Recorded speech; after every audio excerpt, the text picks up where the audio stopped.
Tous les jours dès 16h, historiquement, Maud vous raconte l'histoire sans se la raconter. Et elle nous raconte des histoires qui parfois nous dégoûtent. C'est Clémentine Portier-Kaltenbach. Et aujourd'hui, Clémentine, je ne sais pas si ça va nous dégoûter, mais en tout cas, ça goûte. Puisque vous nous racontez...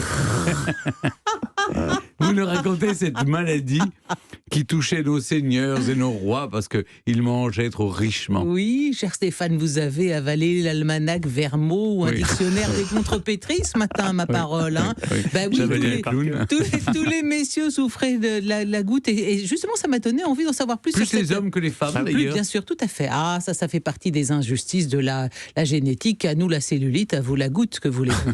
Alors, autrefois, les gens du peuple mangeaient très peu de viande. Donc, la goutte, c'était considéré comme la maladie des nantis, des sédentaires. Et aujourd'hui, un médecin vous dirait que c'est une maladie inflammatoire de l'articulation. C'est très douloureux. Et c'est dû à un taux d'acide urique dans le sang trop élevé. C'est ce qu'on appelle, en termes techniques, l'hyperuricémie. Ce qui, en fait, à partir d'une certaine concentration d'acide urique dans le sang, des cristaux se forment dans l'articulation. Cette maladie a été identifiée il y a fort longtemps, puisque Hippocrate en parle déjà au 5e siècle avant Jésus-Christ, et il appelle ça podagre. Podagre, en grec, qui n'a aucun secret pour vous, ce mot signifie pris par le pied. Pourquoi ? Parce que c'est presque toujours le gros orteil qui est le premier membre. Voilà, c'est ça, c'est le premier. C'était le surnom qu'on donnait à Louis XVIII, mais vous allez en parler. Le podagre, voilà, ça se manifeste par le pied. Et ce mot podagre, en fait, est constitué de pousse le pied et agra la chasse. Pourquoi ? Parce qu'à la chasse, si vous prenez un animal au piège, il est pris par le pied. Hein, imaginez un renard, un lapin, il est pris par le pied dans un piège. Et donc, le goûteux, c'est pareil, ça commence par le pied, par le gros orteil. Bon, alors après, c'est Ambroise Paré qui a commencé à appeler ça la goutte plutôt que utiliser le terme podagre, parce que on pensait, selon dans une conception très ancienne, c'est qu'en fait il y avait un poison, les humeurs, ce qu'on appelait dans les humeurs malignes, les humeurs mauvaises, et qui vous tombaient comme ça goutte à goutte sur les articulations comme un supplice chinois. Tous les messieurs, enfin les plus grands personnages historiques, presque tous ont souffert de la goutte. Alexandre le Grand, de même que l'empereur romain Septime Sévère. Un jour, un individu a le malheur de le moquer sur sa boiterie, il le fait pendre et il lui dit « Sachez que c'est la tête qui commande et non les pieds ». Ah, il avait de l'esprit, Septime Sévère. Charlemagne avait de la goutte. Charles Quint a commencé à souffrir de la goutte à l'âge de 28 ans. Donc, ce n'est pas nécessairement une maladie qui intervient sur le tard. Et pour Charles Quint, on est parfaitement documenté, car comme nous avons à l'Escurial l'intégralité de sa dépouille momifiée, on a pu faire des radiographies de ses doigts de pied en 2004. On peut la voir, la dépouille momifiée ? Bah oui, écoutez, ça ressemble à une momie. Hein. Bon, mais c'est Charles Quint, ça fait impression quand même. Bon, goûteux aussi son fils, Philippe II d'Espagne, Henri VIII, Louis XIV, Louis XVIII, bien sûr, dont le fauteuil roulant est conservé au château de Verneuil. Le roi podagre, dans l'histoire de France, c'est vraiment par excellence Louis XVIII. Mais en fait, c'est parce qu'ils chassaient tous.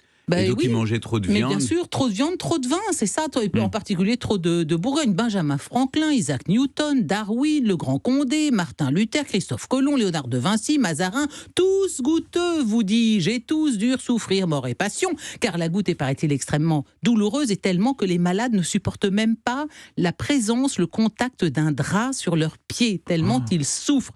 Au grand siècle, vous le disiez, trop de gibier, trop de vin, donc la goutte est très répandue, elle est cité dans une fable de La Fontaine, le lion, le loup et le renard. Un lion décrépit, goutteux, n'en pouvant plus, voulait que l'on trouvât remède à la vieillesse. La Fontaine dut en souffrir lui-même parce qu'il se plaignait que la goutte, les médecins n'y comprennent goutte. Hein. C'était pas ce qu'il a produit de meilleur, mais il devait avoir très mal à ce moment-là.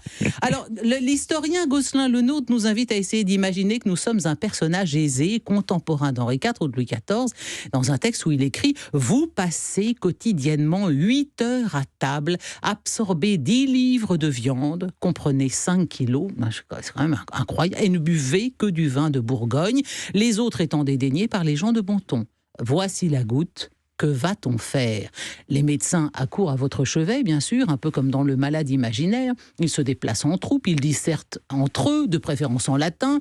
À aucun moment ils ne vous auscultent, vous en êtes réduit à écouter depuis le fond de votre lit une sorte de conférence dont vous êtes le sujet, mais vous ne comprenez pas ce qui se passe. Et conclusion, on vous administre le seul remède connu, la saignée. On suit à la lettre la maxime de Botal, un médecin italien qui dit « Plus on tire d'eau croupie d'un puits, plus il en revient de bonne. » Ensuite, hop, on purge. En une seule année, Louis XIII est saigné 47 fois et purgé 259 fois.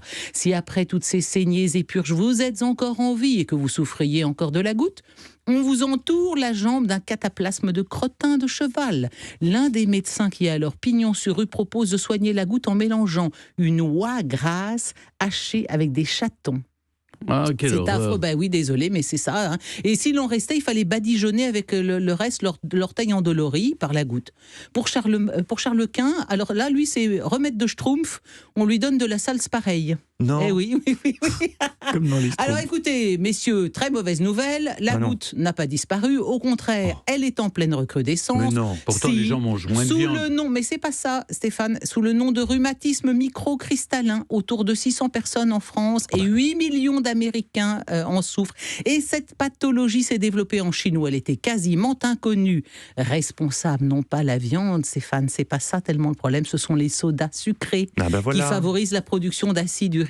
La deuxième mauvaise nouvelle, c'est que même des sujets maigres et végétariens peuvent en être affectés parce qu'il y a dans la goutte un facteur génétique. Hein, c'est l'incapacité des reins à éliminer l'acide urique. Donc voilà, ça c'est vraiment à vous dégoûter de la vie. De la vie et surtout de ne plus manger de viande alors que vous pouvez avoir de la goutte. Oui, c'est terrible. Stéphane, petit régime? Non, mais je mange très peu. Je mange très peu de viande et seulement de la viande blanche. Donc tout va bien. Pour le moment, je n'ai pas de goutte. Donc vous n'aurez pas de goutte. Et je bois très peu d'alcool, vous le savez. Et surtout très peu de soda. Et très peu de soda aussi. Merci Clémentine.